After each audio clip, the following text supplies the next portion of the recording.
Oke,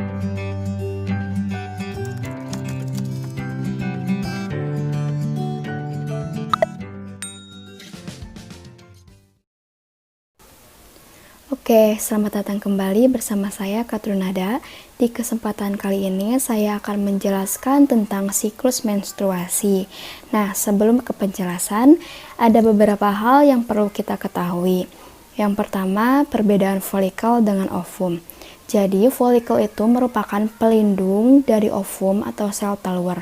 Nah, sedangkan ovum atau sel telur itu merupakan muatan atau isi yang ada di folikel.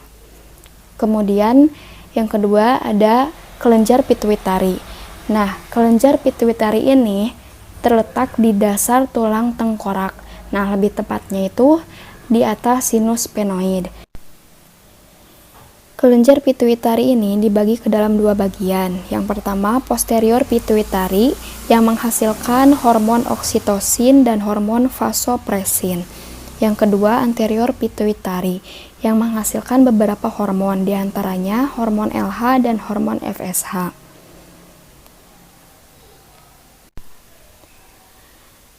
Di dalam siklus menstruasi terdapat 4 fase.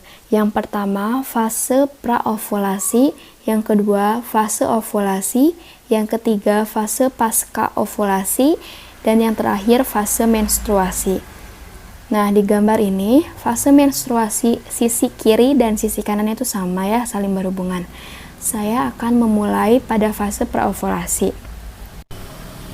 Jadi, awalnya kelenjar pituitari akan mengeluarkan hormon FSH, di mana follicle stimulating hormone ini sesuai dengan namanya ya, kalau dibaca dari belakang itu kan hormon stimulasi folikel, yaitu berfungsi untuk pematangan folikel.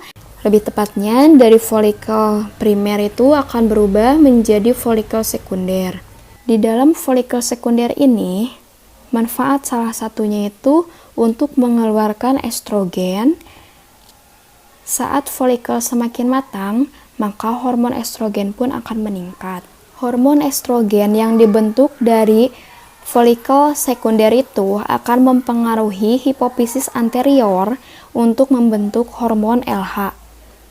Sehingga terjadi lonjakan hormon LH karena hormon estrogen ini kan sudah mulai meningkat, sehingga LH pun akan ikut melonjak. Di mana fungsi LH itu luteinizing hormone, sesuai namanya sebagai penghancur. Jadi luteal ya, luteinizing luteal itu penghancur. Lebih tepatnya menghancurkan follicle de Graaff untuk mengeluarkan muatannya, yaitu sel telur, atau disebut dengan fase ovulasi. Nah, sel telur yang keluar tadi akan ditangkap oleh fimbriae dan akan berjalan ke tuba Fallopi untuk menunggu dibuahi oleh sperma. Nah, selama sel telur berada di tuba Fallopi, follicle de Graaff yang telah mengeluarkan sel telurnya itu akan berubah menjadi corpus luteum yang tidak ada sel telurnya.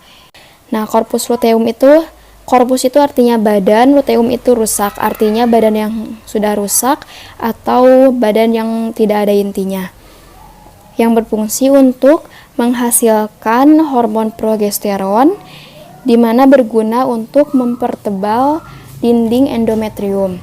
Jadi sebenarnya fungsi hormon progesteron itu sebagai keep the pregnancy.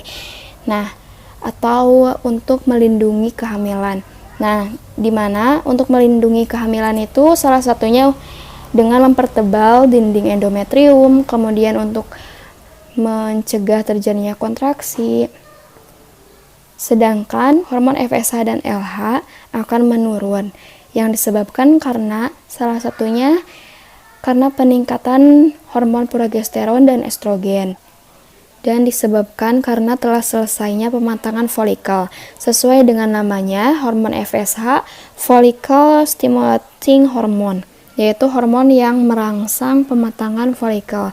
Nah, sedangkan di sini folikelnya itu sudah matang dan sudah terjadi ovulasi, sehingga hormon FSH dan LH itu sudah tidak berfungsi lagi. Jika ovum dibuahi oleh sperma, maka endometrium akan menebal. Nah, endometrium itu berfungsi sebagai melekatnya hasil konsepsi nanti.